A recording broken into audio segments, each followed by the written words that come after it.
ustedes en esta mañana, en esta segunda parte de esta conferencia que han tenido este fin de semana.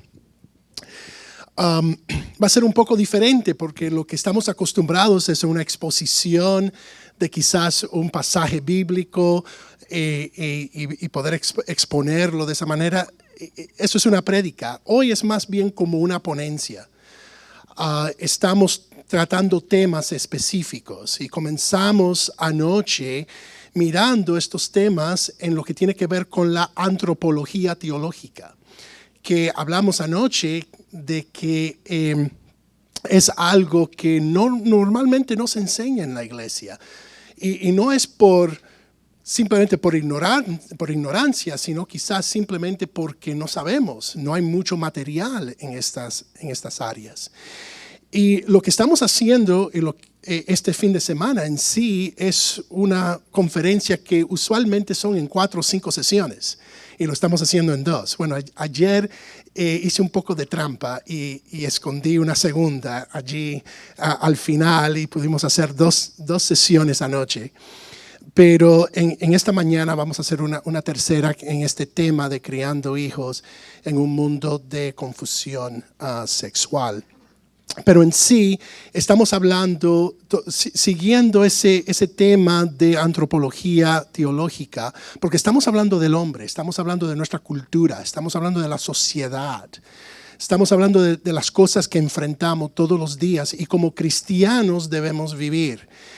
Y lo que vamos a tocar en esta mañana va a ser en un área que quizás no han escuchado antes o quizás son conceptos que sí han escuchado, pero son importantes porque a veces cuando tocamos estos temas lo que hacemos es que nuestra mente va a otro lugar, se siente un poco académico, quizás un poco filosófico y no le damos atención a estas cosas.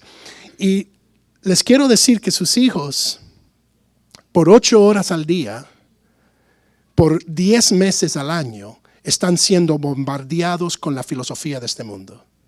Y como dijo el pastor, tienen que prestar atención.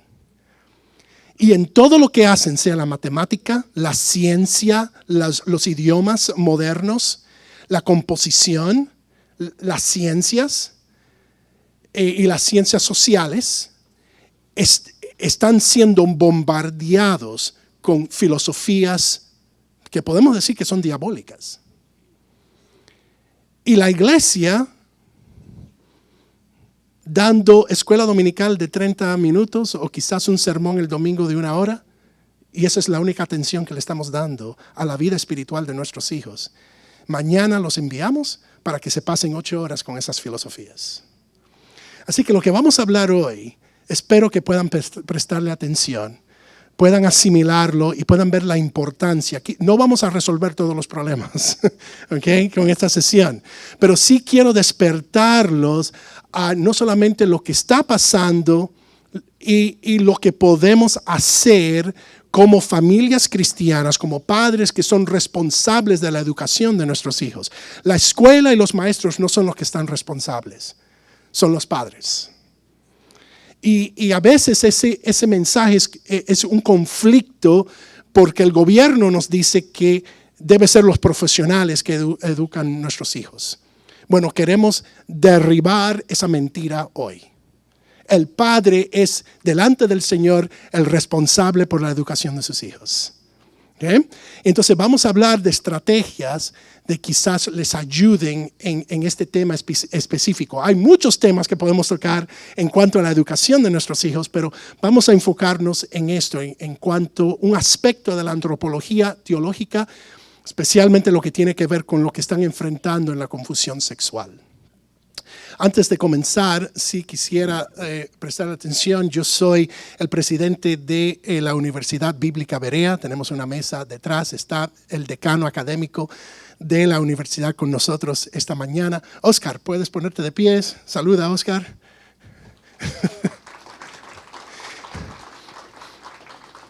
El hermano Oscar va a estar detrás si tienen alguna pregunta, alguna duda o quieren más información sobre lo que ofrecemos en la Universidad Berea. Por favor, pueden hablar con él y él les puede informar de los servicios y los programas que tenemos de ayuda en educación. Porque vamos a hablar un poco de educación hoy.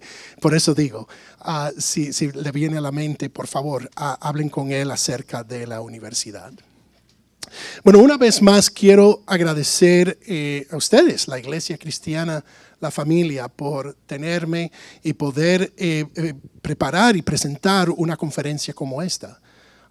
Es necesaria y es un tema que normalmente no escuchamos. Estamos diciendo anoche que cuando estudiamos, tenemos conferencias teológicas, normalmente los enfocamos en la doctrina de Dios, en la doctrina de Cristo, en la doctrina del Espíritu Santo, pero no le damos a veces atención como le estamos dando en esta conferencia al ser humano.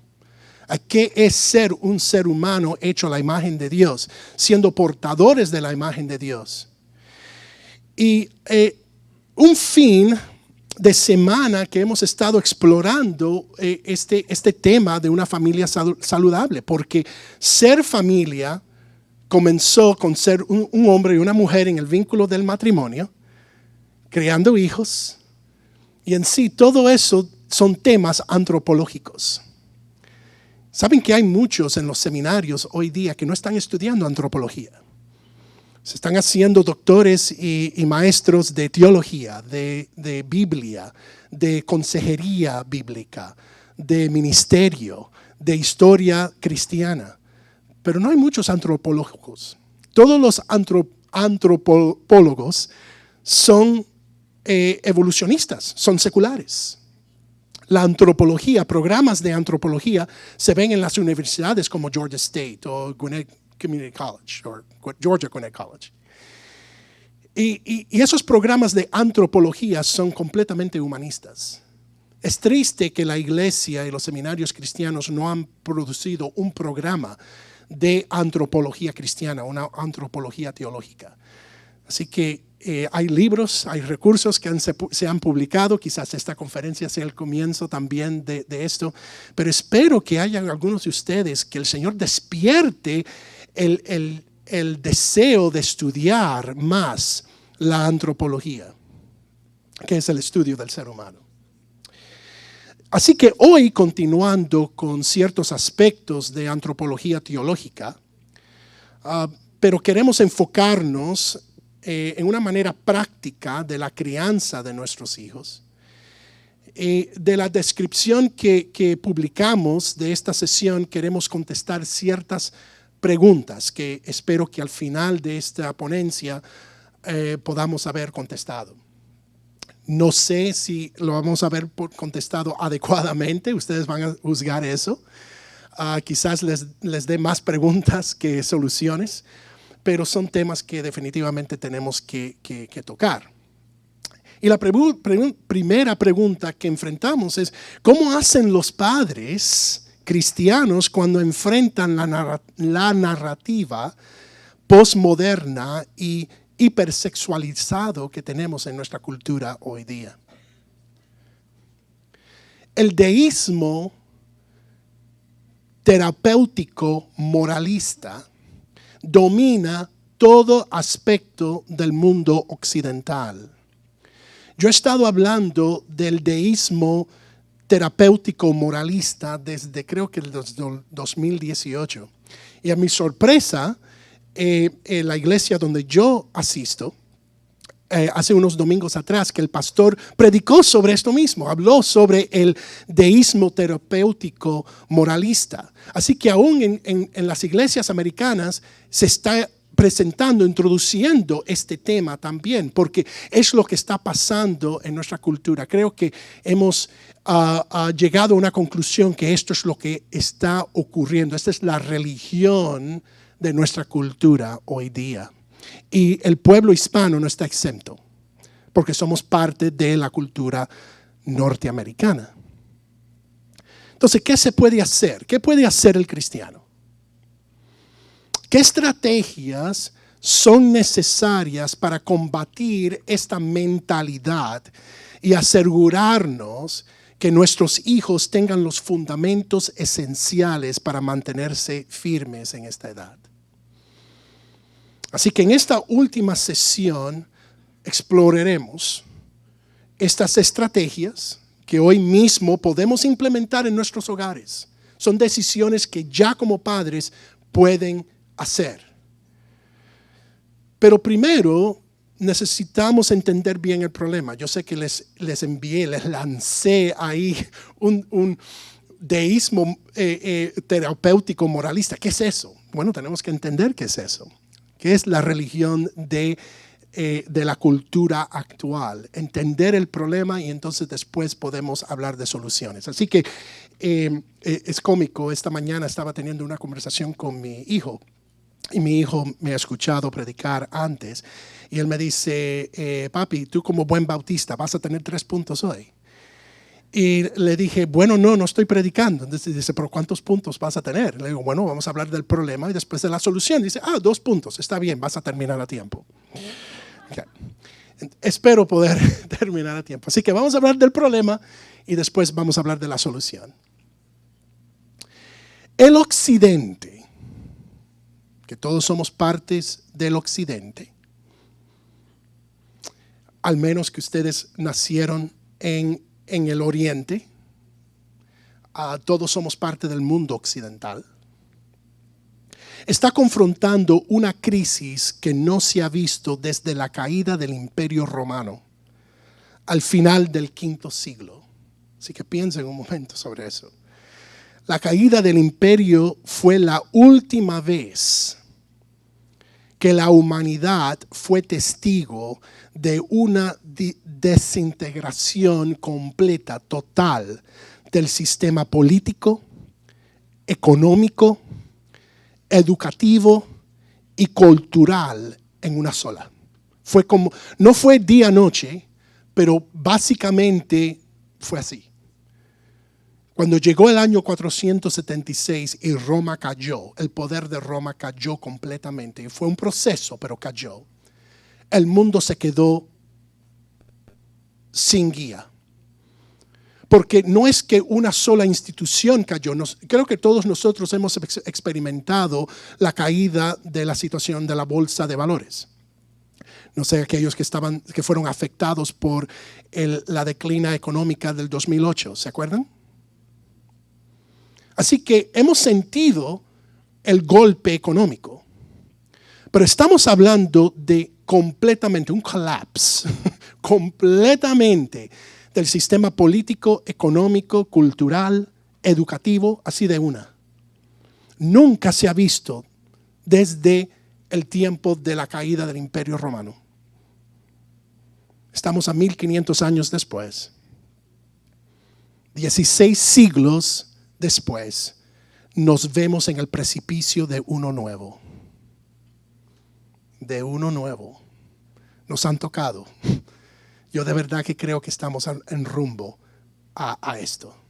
Estamos viendo una cultura oriental completamente tomando el poder económico, quizás también político, y estamos hablando de las chinas. Pero el pueblo oriental definitivamente está en un tiempo de desarrollo, un tiempo de iluminación, mientras el pueblo occidental está entrando en una era oscura. Y lo estamos viendo en todas las categorías de antropológicas: economía, educativa, cultural, política y quizás también religiosa.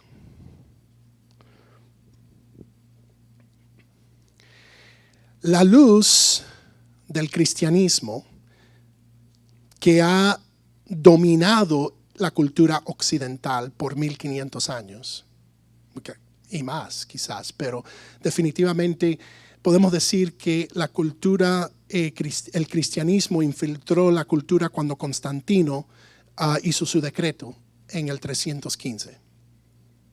Así que estamos hablando de 1700 años donde el cristianismo ha dominado la cultura occidental. Bueno, esa luz del cristianismo se está desapareciendo en el occidente. Y no es otra religión que lo está reemplazando. ha sido una desintegración progresiva que comenzó en el siglo XIX, en los 1840, cuando Darwin introdujo su filosofía darwinista, de que no somos creados por Dios, somos un proceso de evolución. Somos un proceso de natural que pasó al azar. Y durante ese proceso, sobre millones de años, ya son miles de millones de años, somos lo que somos hoy y seguimos en un proceso progresivo evolucionario. Cuando salió su teoría, muchos cristianos dijeron, eso es locura, y lo despidieron. Y 150 años después, es lo que se enseña en nuestras escuelas. Toda clase de ciencia, sea biología, sea química, sea física, la base fundamental es la evolución. Y el que no se aferre y defienda la evolución, lo llaman un loco. Y que no puede trabajar en este campo. Pregúntenle a aquellos que se están preparando para la medicina. Si se acercan a la medicina pensando de que Dios es el creador de la vida, quizás nunca se gradúen de las escuelas médicas. Así que no podemos ignorar estas cosas. La iglesia en el 1840 ignoró Darwin. Y mira lo que ha pasado. Así que comenzó con la introducción del darwinismo.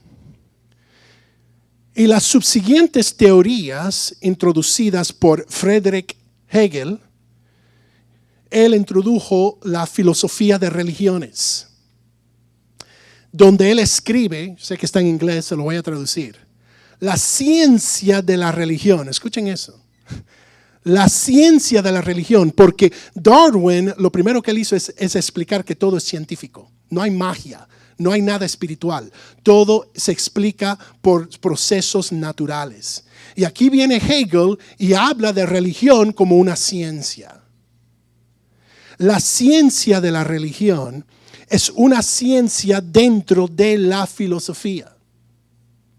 De hecho, es la última ciencia.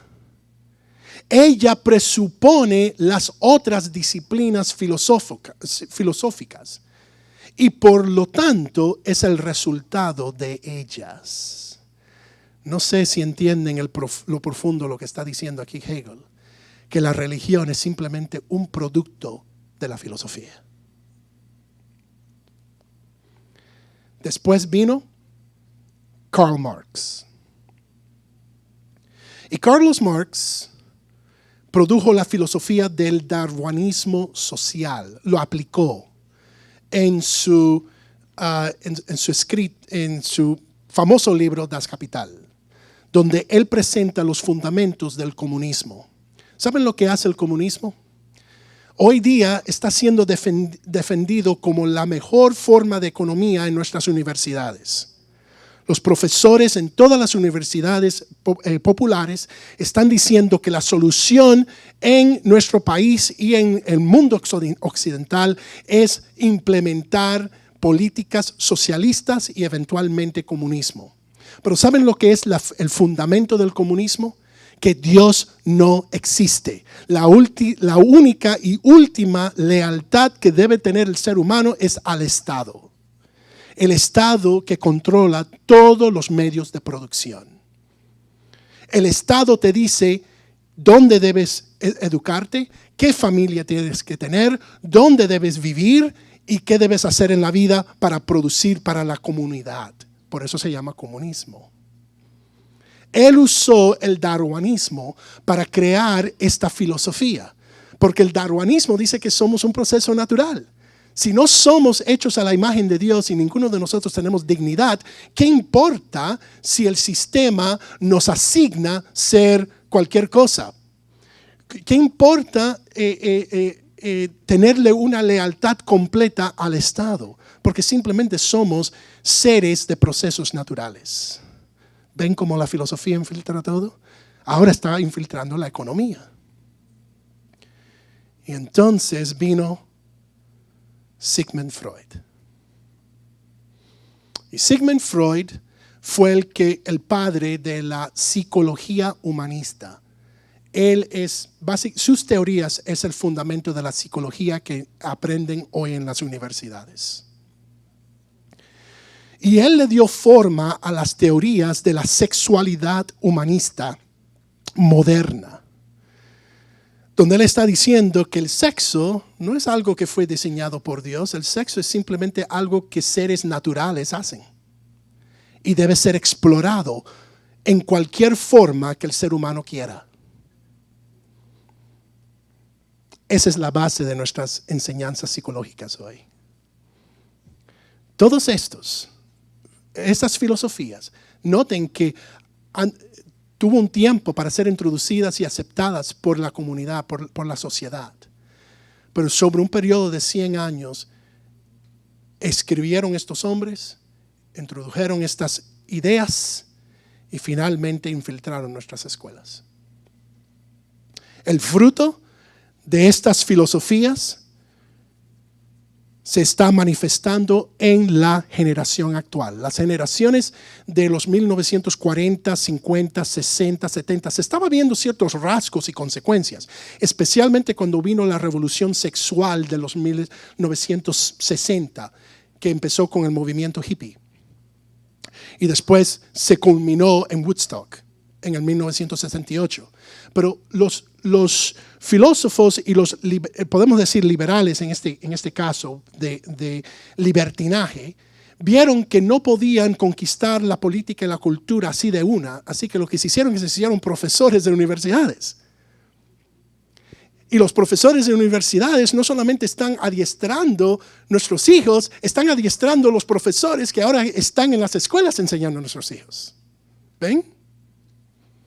Si usted es cristiano, yo tengo un PhD, yo tengo un doctorado de filosofía en Antiguo Testamento. Si yo voy hoy día a Georgia State o a la Universidad de Georgia o a Georgia Tech y les digo, yo quiero enseñar con ustedes, ¿saben lo que me van a decir? No. Porque usted no se graduó de Harvard o de Yale o de Princeton o de Berkeley o de Georgia State. Ellos mantienen sus profesores que estén enseñando lo mismo y no permiten otro tipo de enseñanza. No lo permiten. Y hablar de Dios y de fe, te sacan. Te sacan. Si no defiendes la evolución, te llaman un loco y no te publican. ¿Saben que yo tuve un profesor que le envié mi disertación, mi investigación, un profesor del seminario de New Orleans? No estoy criticando el seminario de New Orleans, es un buen seminario, pero a veces los profesores,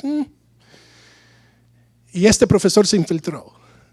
Y me dijeron, él debe leer tu investigación y darte el feedback, como le llaman, ¿no? La retroalimentación.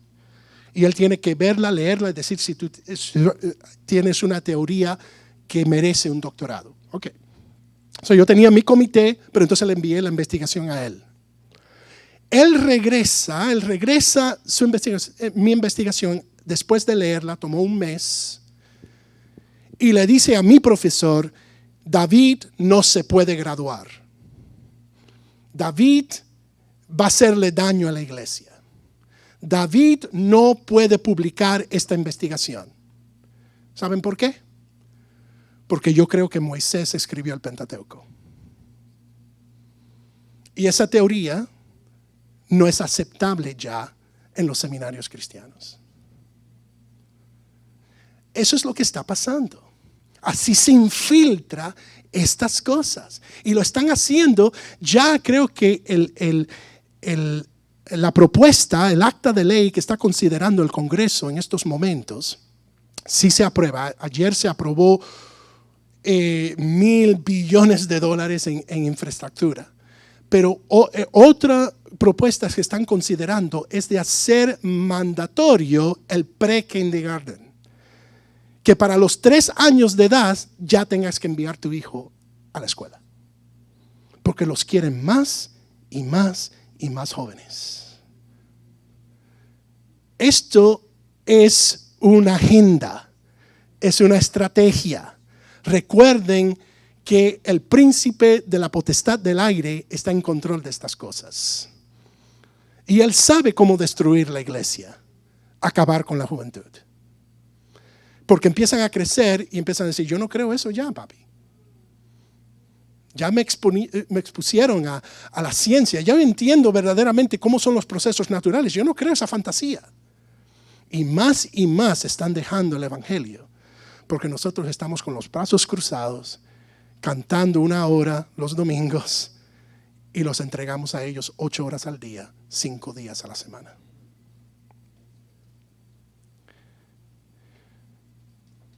Esto ha saturado la educación primaria, secundaria y universitaria. Es duro y es fuerte la realidad. Pero eso no solamente las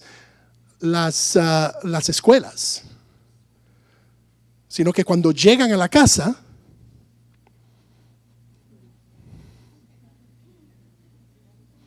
se ve también en la cultura popular. Todo lo que vemos es humanista.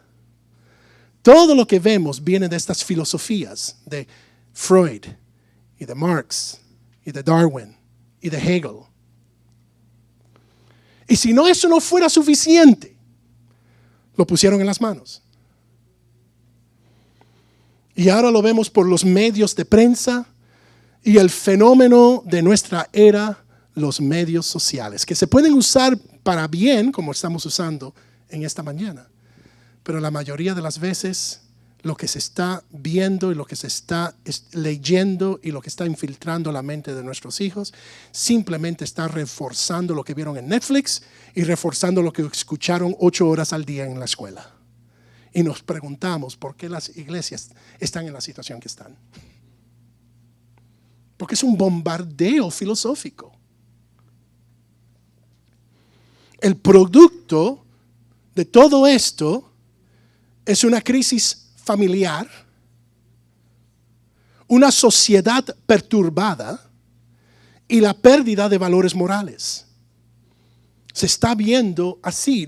Ni tenemos que entrar en lo que es sana doctrina. Ya eso es otro paso. Ya eso estamos hablando de fe. Sino las cosas básicas de una sociedad sana se están desapareciendo delante de nuestros ojos.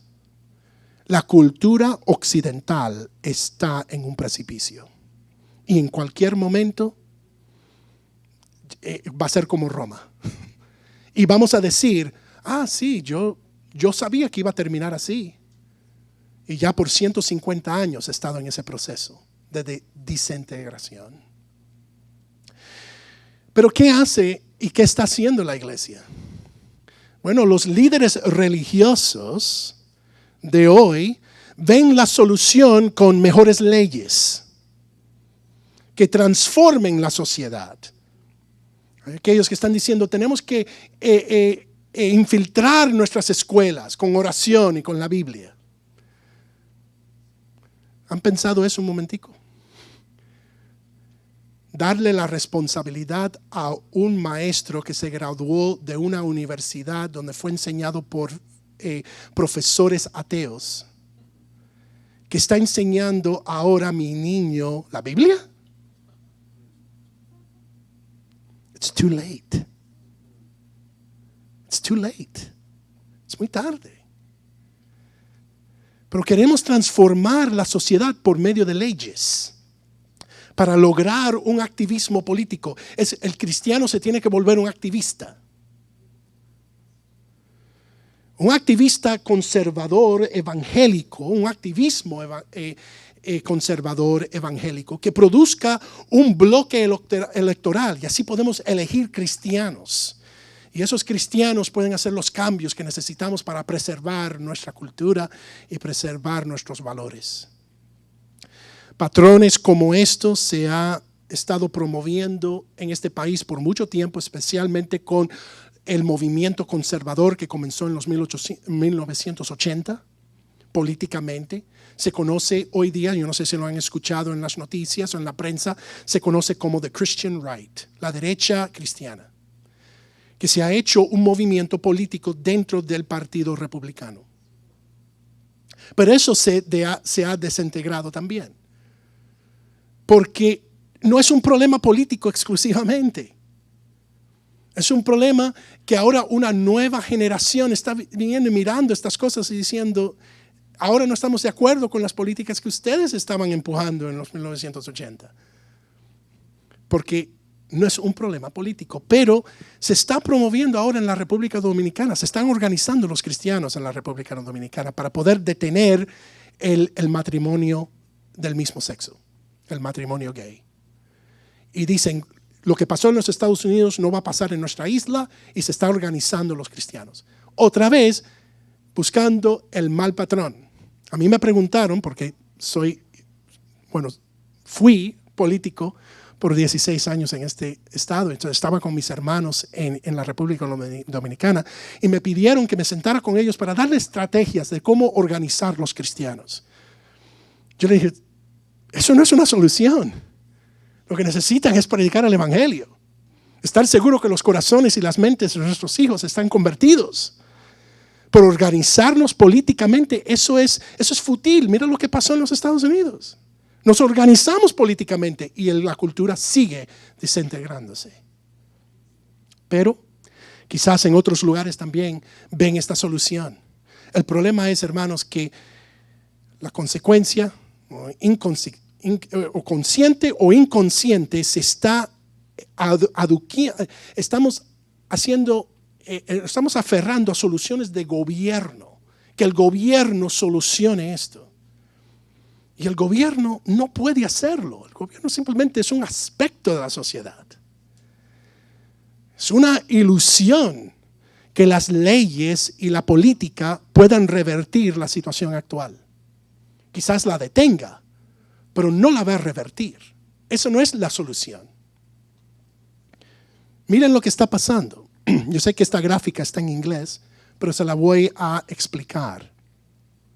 Ya hace 10 años que se hizo esta encuesta, no se ha hecho otra, ya es tiempo, creo que se haga otra.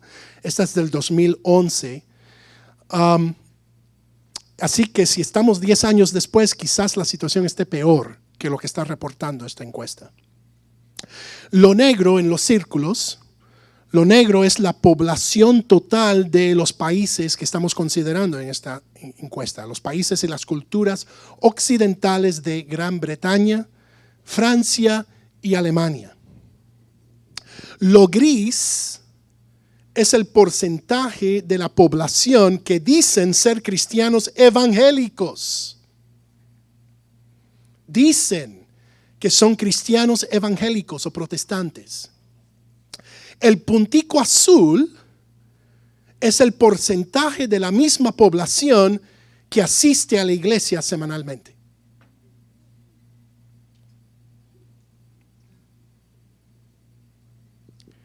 Alemania es donde comenzó la reforma protestante, bajo Martín Lutero en el siglo XVI. Francia es el país nativo de Juan Calvino. Bretaña es donde Juan Wycliffe publicó la primera traducción de la Biblia en el inglés, y es donde los puritanos vinieron a establecer Norteamérica. Y mira cómo está hoy. La cultura occidental y el cristianismo evangélico en el occidente está en crisis. Está en crisis. Miren esta gráfica. Esta encuesta se hizo fue recién. Y es simplemente para reflexionar cómo están pensando. Se le preguntó al pueblo americano en general y a los evangélicos en particular si el Islam y el cristianismo adoran el mismo Dios. En los Estados Unidos, está en el mismo rumbo de Europa en la mente general. Noten que cuando solo 47% de la población está en desacuerdo con esa declaración. Solo 47%. Claro, entre los evangélicos que profesan salvación en Cristo por fe, solo el 60% está en desacuerdo. Y noten que esto es lo que me interesa de esta encuesta. 6% no están seguros. La cultura occidental está en crisis grande. Y lo que ha surgido es un fenómeno religioso que ha sido único en nuestra era. De acuerdo a las encuestas, 18 a 29 años entre los jóvenes de 18, bueno, creo que son jóvenes, de 18 a 29 años de edad, esa población de norteamericanos han abandonado la religión por completo. Para mantenerse relevantes, las iglesias están enseñando un evangelio desprovisto de poder, porque quieren quedarse relevantes en la cultura. En el 2005, sociólogos Christian Smith y Melinda Lindquist Denton, quiero mostrarles a ustedes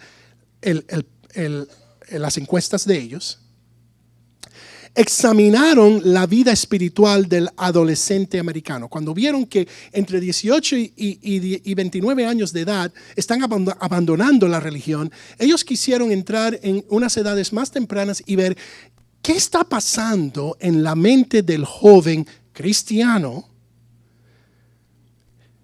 que está en esta situación, abandonando la religión, pero abandonando aún todos los valores occidentales. Bueno, lo que resultó de la encuesta de Christian Smith y Melinda Denton, en la mayoría de los casos, los sujetos del estudio se adhieren a una pseudo religión llamada el deísmo terapéutico moralista, que aún han aprendido en las iglesias modernas. Esto no es algo que inventaron los adolescentes. Esto es lo que están entendiendo de lo que se les está enseñando. Cuando le preguntaron cómo ellos definen su religión, cómo ellos definen su fe, esa es la manera que lo describieron. Y este término, deísmo terapéutico moralista, se lo dio estos dos sociólogos, Christian Smith y Melinda Denton. Son los que inventaron esa frase para poder describir lo que está pasando en la población adolescente. ¿Qué es esto? Bueno, vamos a tener la clase. ¿Qué es el deísmo terapéutico moralista o lo que se conoce como en corto DTM? Primeramente, lo que descubrieron Christian Smith y Melinda Denton es que existe un Dios que creó y ordenó el mundo y supervisa las vidas humanas que viven sobre la faz de la tierra. Así que es deísmo, creen en Dios, que Él creó las cosas, que Él ordenó las cosas, pero Él solamente supervisa las vidas. Esto es lo que pasa cuando empezamos a tener conflictos en lo que escuchamos en la iglesia y lo que se nos están enseñando 40 horas a la semana en las escuelas con las teorías evolucionistas. Segundo aspecto del DTM, Dios quiere que la gente sean buenas, amables y justas con su prójimo, como enseña la Biblia y la mayoría de las religiones mundiales. Eso es lo que Dios quiere de nosotros, que seamos buenos, que tratemos bien la gente y que peleemos para la justicia.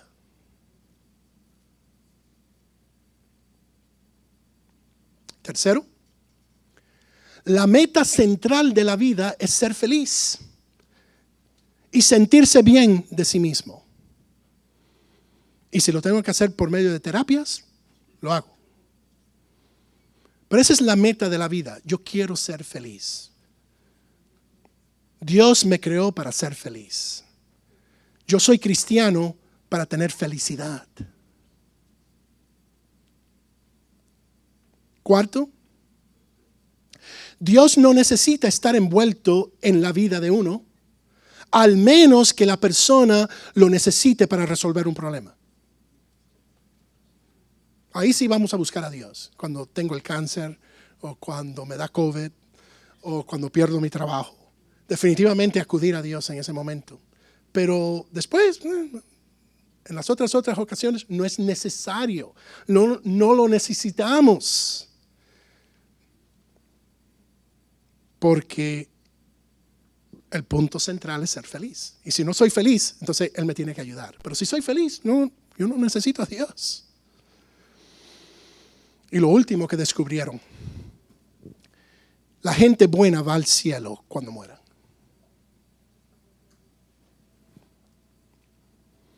Años de enseñando estas cosas, al fin ha infiltrado la mente adolescente.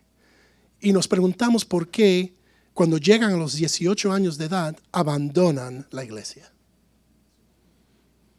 Porque eso es lo que creen. Eso es lo que han escuchado.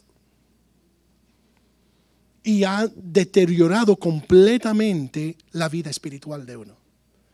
Y claro, cuando lo balanceas con lo que aprendieron en la primaria, en la secundaria y ahora en la universidad, no es necesario. Una fe en Cristo no es algo que necesito en mi vida. Adolescentes católicos y protestantes creen así. Ese fue el resultado de esta encuesta. Los evangélicos midieron mejor, por supuesto, sin embargo, se han apartado de la ortodoxia bíblica histórica. La ortodoxia y lo que es la sana doctrina y la teología no es importante, se aburre. Cuando alguien habla de teología, es like, oh boy. Yo quiero escuchar cómo voy a ser feliz.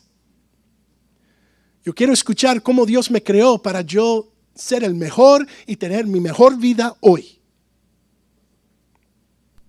Eso es lo que yo quiero escuchar. Y por eso aquellos que predican esas cosas llenan estadios.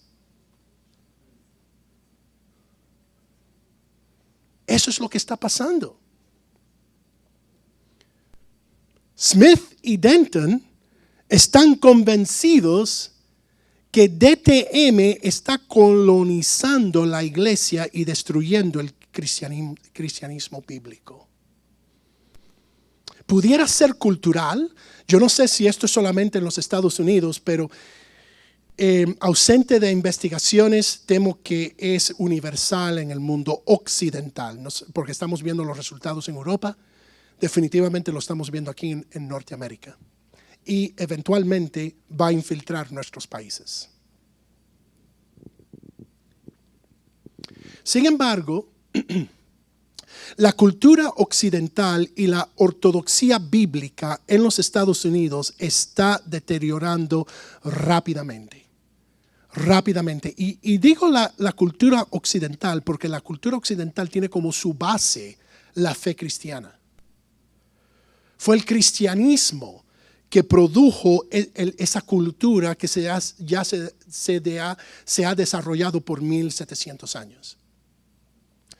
Pero está deteriorándose rápidamente.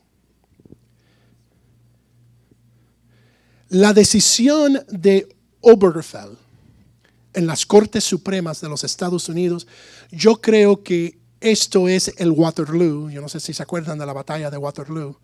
Fue la batalla donde Napoleón perdió, ya de una. Es un derrote. Y yo creo que el Waterloo del cristianismo ortodoxo en este país fue la decisión de Obergefell. Fue el momento que la revolución sexual, que comenzó en los 1960, triunfó decisivamente en la guerra cultural. Todo lo que hicimos como cristianos con la derecha, tratando de ganar elecciones, tratando de cambiar las leyes, todo falló en este día. Cuando Darwin y Hegel y Marx y Freud y todos los que le siguieron culminaron en este momento y el matrimonio bíblico es considerado un prejuicio cruel para todo aquel que lo defienda. Ya en este país no se puede defender un matrimonio entre un hombre y una mujer. Ya está siendo intolerable y quizás un racista. Esta decisión cambió todo. Esto fue el momento donde la cultura nuestra occidental podemos empezar el funeral. Rod Dyer, el escritor, escribe: quizás no sea el fin del mundo, sin embargo, es el fin de un mundo. Tenemos la señal.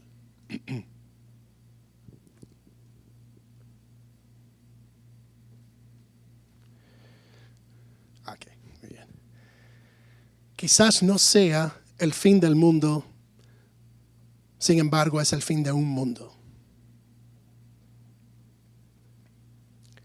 Entonces, la pregunta relevante para nosotros en estos momentos es considerar cómo ha respondido el padre cristiano ante estos desafíos. Y hay ciertas realidades, porque ahora ya hemos hablado de lo que está pasando en una manera general en la cultura, lo que está pasando general en políticamente, económicamente, socialmente, educativamente, pero ahora quiero traerlo a nuestras vidas, ahora quiero traerlo a nuestra situación. ¿Okay? Y hay ciertas realidades que tenemos que considerar. Los padres han regalado la educación de sus hijos a supuestos profesionales que los tienen 8 horas al día por 10 meses al año. Es un problema universal. Que otros lo hagan. Y esa es la mentalidad que ha sido del padre cristiano. Esta es una realidad que está pasando en nuestros hogares. Que el profesional se encargue de la educación de mis hijos. Y vamos a hablar de eso en un momento. Porque a veces no hay otra opción. Pero sí hay soluciones. Sí hay estrategias. ¿Okay? Pero solamente estoy hablando del problema aquí. ¿Por qué hemos llegado a este punto? ¿Qué están haciendo los padres cristianos? Bueno, en general esto es lo que están haciendo. Relegando la educación de sus hijos a otros que no comparten la misma fe. Segundo, los padres le regalamos la responsabilidad a otros porque nos sentimos incapaces de educar nuestros hijos propios.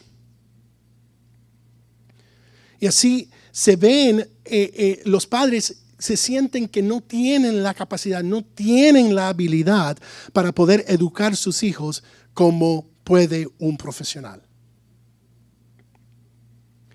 Y tercero, el problema adicional del hispano y el inmigrante es que no conoce el idioma.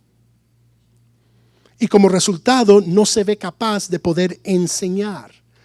Lo relega a los profesionales porque dice, es que yo no hablo bien el inglés. Entonces me siento incapaz de poder educar a mis hijos. Necesito que otros lo hagan.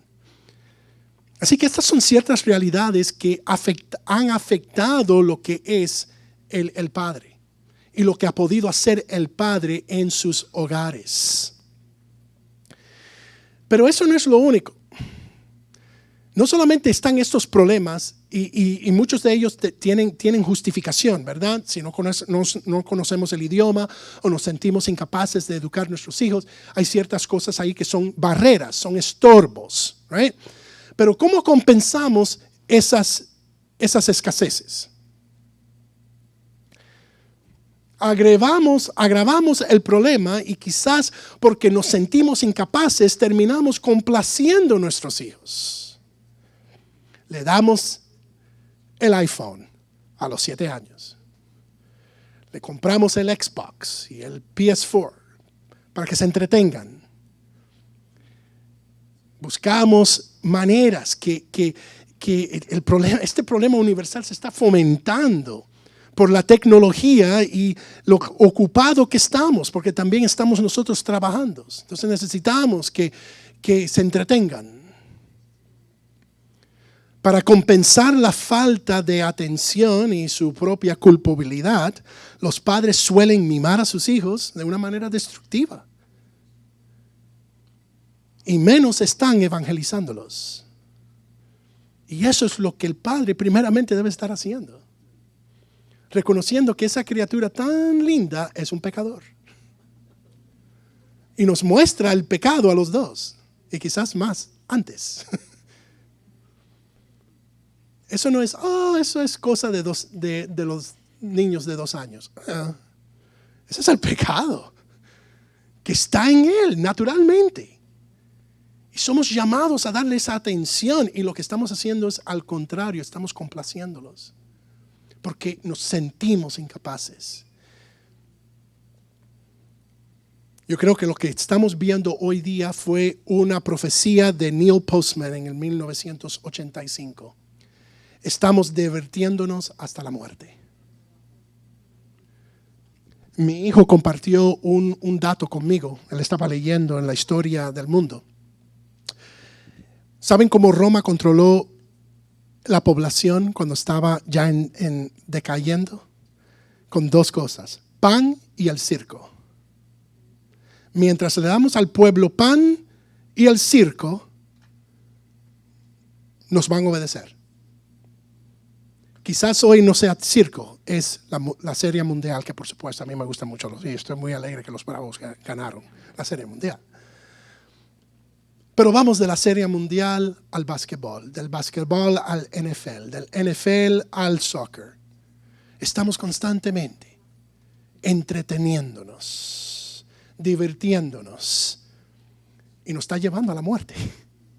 La cultura en general. Eso es lo que está enfrentando. Así que hemos considerado los problemas que enfrentan las próximas generaciones en un mundo postmoderno, postcristiano, posverdad.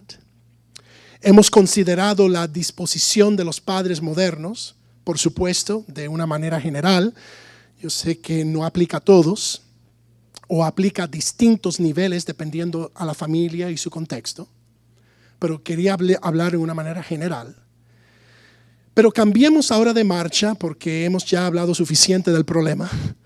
Y vamos a hablar de soluciones. Vamos a hablar de estrategias que el padre cristiano puede implementar. Entonces lo que queremos hacer ahora es un cambio. Ya en esta última parte va a ser un poco más corta. Pero la importancia de la educación teológica en la formación de nuestros hogares. Yo creo que aquí es donde tenemos que comenzar. ¿De verdad, hermano? ¿La solución es teología? Ya. Sí. Eso es lo que hemos abandonado. Porque hemos abandonado la teología y ellos lo que están recibiendo cada día, por 8 horas al día, es filosofía.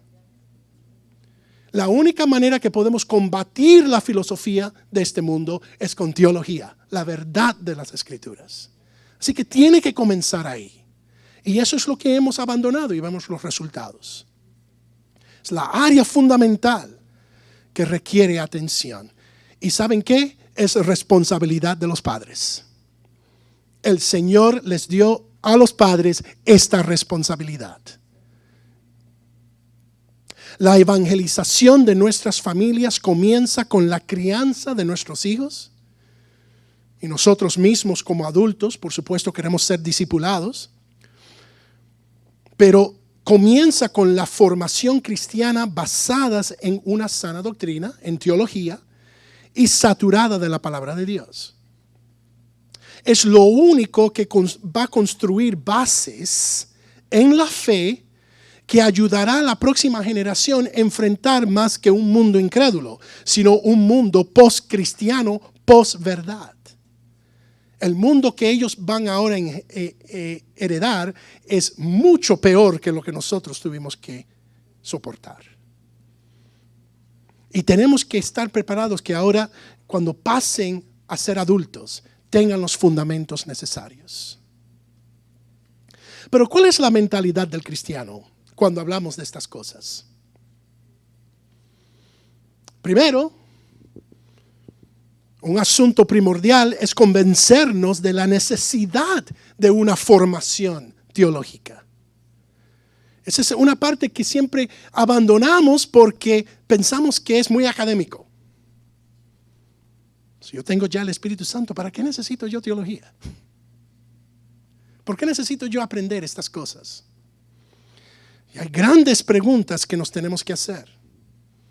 Si es importante para mí, si es importante para mi hijo, y espero que con las consecuencias que hemos visto en la primera parte se dieron cuenta que sí es importante, no solamente para nuestros hogares, pero para nuestra cultura. Yo tengo que estar formado para discipularlos a ellos. Así que si yo quiero enseñar a mis hijos, yo tengo que aprender. Pero muchos hoy día se hacen la pregunta de por qué necesitan teología si ya tienen a Cristo, si ya tienen al Espíritu Santo. Pero si hablamos de lo suficiente que es Cristo, ya entramos al campo de teología. Ya en el momento que estamos hablando de lo que Cristo hizo y quién es Cristo para nuestras vidas, ya han entrado en el campo de teología. Porque ¿qué es la palabra teología? Conocimiento de Dios, la ciencia de Dios, conociendo a Dios. Y la única manera que podemos conocer a Dios es por medio de su palabra que Él nos dio. Entonces yo en el estudio de la palabra voy conociendo a aquel que me creó. Los que dicen, quiero a Cristo, pero no deseo teología, no tienen ni uno ni el otro.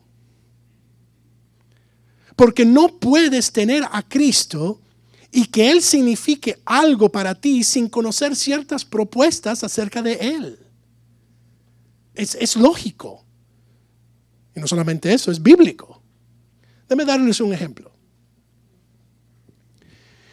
Si me oyes a mí decir que ella está conmigo en esta mañana, cuánto amo a mi esposa, cuánto amo a mi mujer, cuán maravillosa es ella. Y ahora después del servicio vienes y me preguntas, ¿qué altura tiene ella? ¿Cuál es el color de sus ojos? ¿Cuál es el color de su pelo? Y yo te contesto, a la verdad no sé. Y tú me preguntas, ¿cuáles son sus deseos? ¿Cuáles son los sueños de ella? Y yo te contesto, a la verdad no me interesan esas cosas. ¿Qué van a pensar? Ciertamente David no ama a su mujer, porque no sabe nada de ella, no conoce nada. Ciertamente no pudiera decir que esas dudas son ilegítimas. La realidad es que en público hablo en generalidades acerca de ella, o cuánto amo a mi mujer, pero la realidad es que no sé nada de ella. Entonces, ¿cómo la puedo amar? Siempre habrá dudas de mi amor por ella si yo no sé nada de ella. Bueno, así es Cristo. Podemos decir que lo amamos, pero si no conozco nada de Él, ese amor cae en dudas. Necesitamos teología si vamos a explicar quién es Él, lo que hizo en la cruz por mí, lo que significa que Él resucitó y que Él reina a la diestra del Padre para siempre. Eso es teología.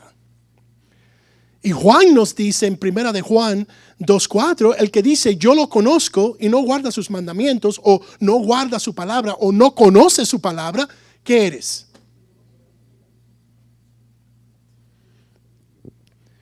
No hay Cristo si no hay parámetros teológicos. No existe categoría para alguien que diga yo te quiero Cristo, pero no quiero saber nada de ti. ¿Ven lo ridículo que suena eso? Michael Hamby dijo, la educación está en el centro de la supervivencia cristiana, como siempre ha sido. Por esto hay que enfocarnos estrictamente sin vacilar en la educación cristiana o teológica. La educación teológica no es simplemente conocimiento, es un ejercicio que estamos en búsqueda de Dios. Volviendo a Rod Dyer, él escribió: aunque la supervivencia cultural es crucial, los cristianos no pueden ser complacentes. Tenemos que buscar apasionadamente la verdad, reflexionar sobre la realidad rigurosamente. Y en hacer esto, reconciliar lo que significa vivir la vida auténtica cristiana en un mundo desencantado creado por la modernidad. Buscar, reflexionar y reconciliar es el simple trabajo del estudiante de las Escrituras y el estudiante de la teología. Eso es lo único que estamos haciendo. Buscando, reflexionando y reconciliando nuestros pensamientos acerca de quién es Dios y quién es Cristo. Entonces, para cerrar, ¿cómo se desarrolla esta crianza? ¿Cómo logramos este tipo de formación teológica en las vidas de nuestros pequeñitos? Comienza con una formación del Padre. Brevemente, quiero que consideren Tito capítulo 2. No lo tienen que buscar, lo voy a resumir. Los versículos 1 al 14 van directamente a este caso. Pablo le habla a Tito y le dice: Tito, tienes que hacer esto. Él le dice: predica, como le dijo a Timoteo, predica la sana doctrina. Pero saben que él se pasa el resto del capítulo hablando de ¿qué? De comportamiento. Enséñale a los ancianos que sean así, así y así. Enséñale a las ancianas que sean así, así y así. Enséñale a los jóvenes que sean así, así y así. Requiere discipulado. Nosotros no fuimos llamados por Cristo de ir a todo el mundo y hacer teólogos. Es ir por todo el mundo y hacer discípulos. Aquellos que viven la teología. Aquellos que practican la teología. Y en el hogar cristiano y en la iglesia local, el discipulado es lo primordial. Eso es lo que tiene que ocurrir. Ese debe ser el propósito de la iglesia. Sí, nos vamos a reunir y congregarnos para adorar el nombre del Señor. Pero la segunda meta de la iglesia, ¿por qué existe? Es para discipularnos, para ayudarnos y aprender a cómo andar con Cristo. Si eso no está pasando, entonces estamos fallando en nuestra misión. Pablo le dice a Tito: enseña y predica cómo todas estas diferentes categorías de cristianos deben vivir la vida cristiana. Así que comienza ahí. Pero ahora quiero simplemente hacer una lista de cosas que podemos implementar en nuestras vidas y en nuestros hogares. Quiero darles ciertas estrategias. Yo no las inventé. Eso es simplemente un producto de mucha conversación. Especialmente si pueden leer inglés, todavía no se ha traducido este libro. Pero les recomiendo el libro de Rod Dyer, que es titulado La opción de Benedicto. Él básicamente traza estas cosas y da aún más estrategias de cómo el cristiano debe responder a esta situación. Pero quiero cerrar con algunas estrategias porque quiero darles herramientas. ¿Okay? Primeramente, los padres aquí tienen que darle a tu familia una educación correctamente ordenada. La educación secular está dividida en departamentos. El aprendizaje con bases de fe debe ser integral con la vida cotidiana. Una educación donde están contemplando y poniendo en práctica la ética cristiana que seguro va a estar ausente en una educación del gobierno. Para los padres que no tienen otra opción, la opción es la escuela del gobierno. Estas estrategias se tienen que implementar en la casa entonces. Tienen que suplementar lo que están aprendiendo ellos, corrigiendo lo que están aprendiendo ellos. Y si están estudiando las filosofías de Darwin, tenemos que combatir eso con la verdad y tenemos que saber quién es Darwin. Tenemos que saber quién es Hegel. Tenemos que saber quién es Marx. Tenemos que saber lo que enseñó Sigmund Freud. Para que cuando tomen psicología en la escuela secundaria y lleguen a la casa con sus teorías, podamos decir, eso no es correcto, esto es lo que dice la Biblia. Yo sé lo que dice Freud, ya lo he leído. Y sus hijos se van a quedar, wow, ¿verdad? Porque ellos se creen que el maestro en la clase es más inteligente que nosotros. Papi, tú no sabes. Y tenemos que cambiar eso. La responsabilidad es, ok, si no sé, lo voy a buscar. Voy a aprender. Voy a acudir a recursos porque tengo que suplementar la educación de mis hijos. Si tenemos la oportunidad de enviarlos a un colegio cristiano, por ejemplo, que comparta nuestra fe, si tienen esos medios, hacerlos. Este estado permite la educación casera en una manera muy abierta. Recomiendo esa. Los 2 hijos nuestros son producto de educación casera, del trabajo que hizo mi esposa en los primeros años y después viéndolos a ellos desarrollarse en la secundaria. Si tenemos esos recursos, háganlo, si pueden. Segundo, proveer un modelo educacional que integra conocimiento bíblico con meditaciones o memorización de las escrituras. Si el colegio del gobierno no está dándolo, yo tengo que suplementar en la casa un curso. Hijo, hoy tomaste inglés, ciencia física, matemáticas y biología. Pero ahora que llegaste a la casa, vamos a tomarnos una hora en Biblia. Esta es tu tarea conmigo. Y todos los días tener ese tiempo, darles versículos de memorización. Es una estrategia para aquellos que tienen sus hijos en el gobierno.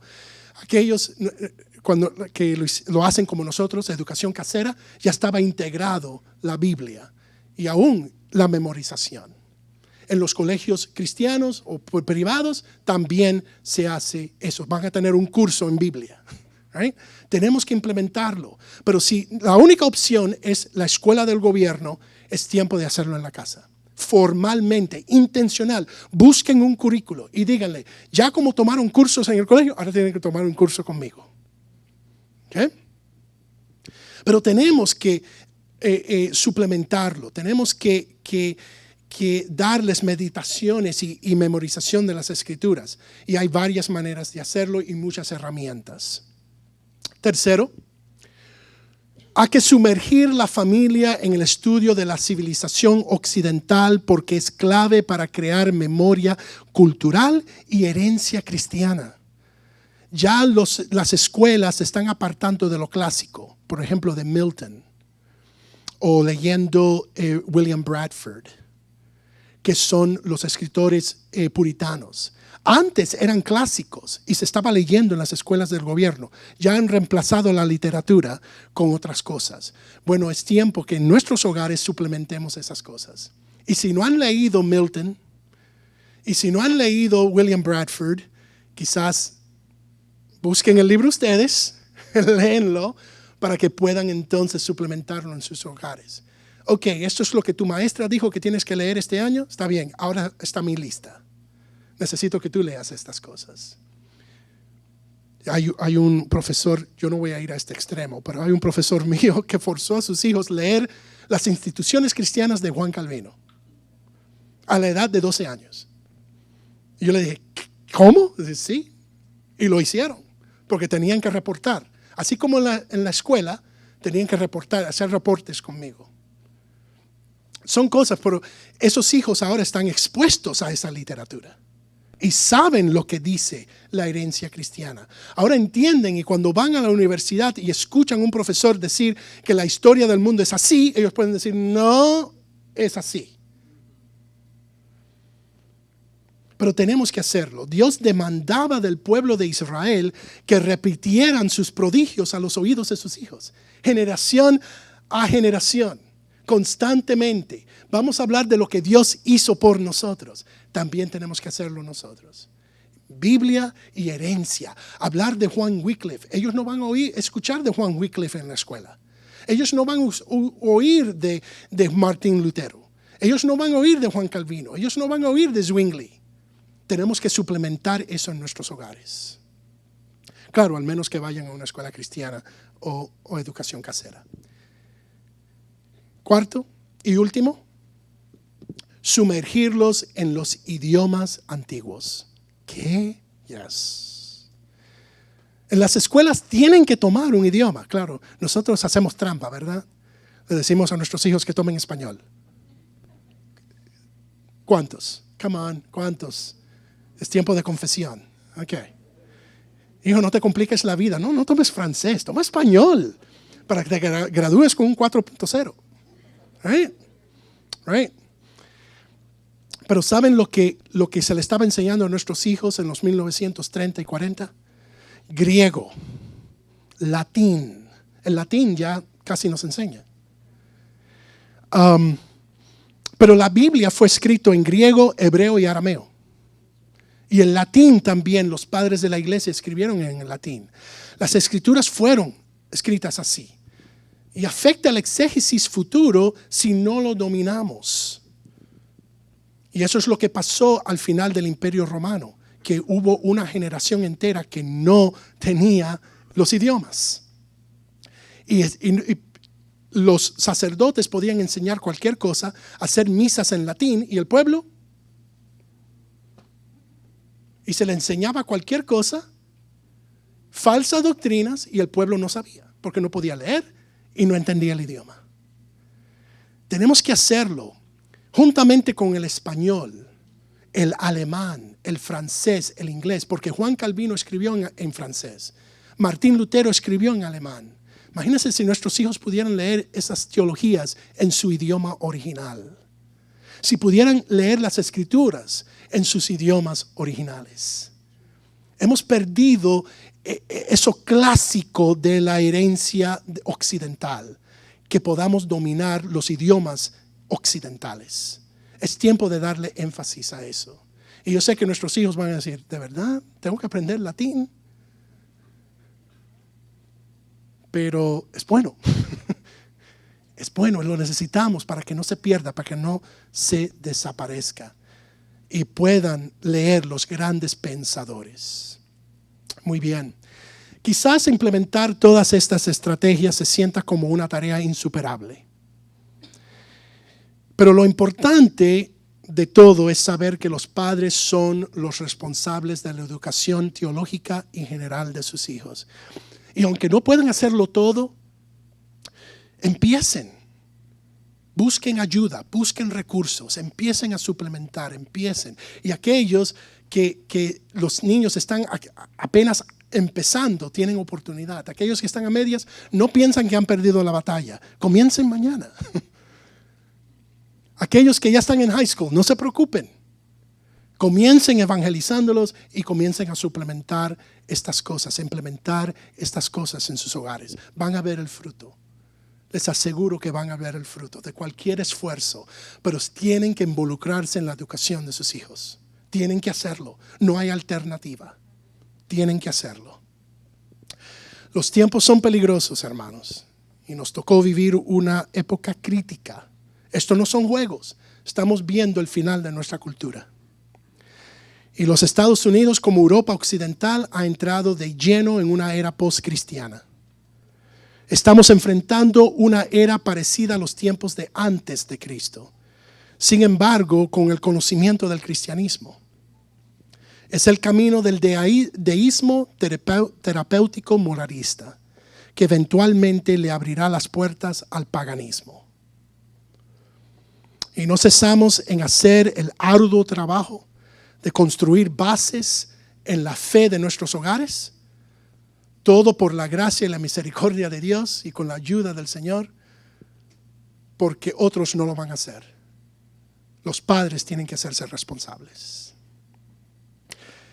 Yo sé que es diferente, no fue una exposición de un pasaje bíblico, pero espero que este material de anoche y también de hoy ha sido de gran ayuda para ustedes. Y por ser una conferencia, como digo, por naturaleza sí son las conferencias, pero sin embargo el pastor Ríos va a pasar para dirigir la cena del Señor. Una de las ordenanzas de la iglesia que el Señor nos dejó.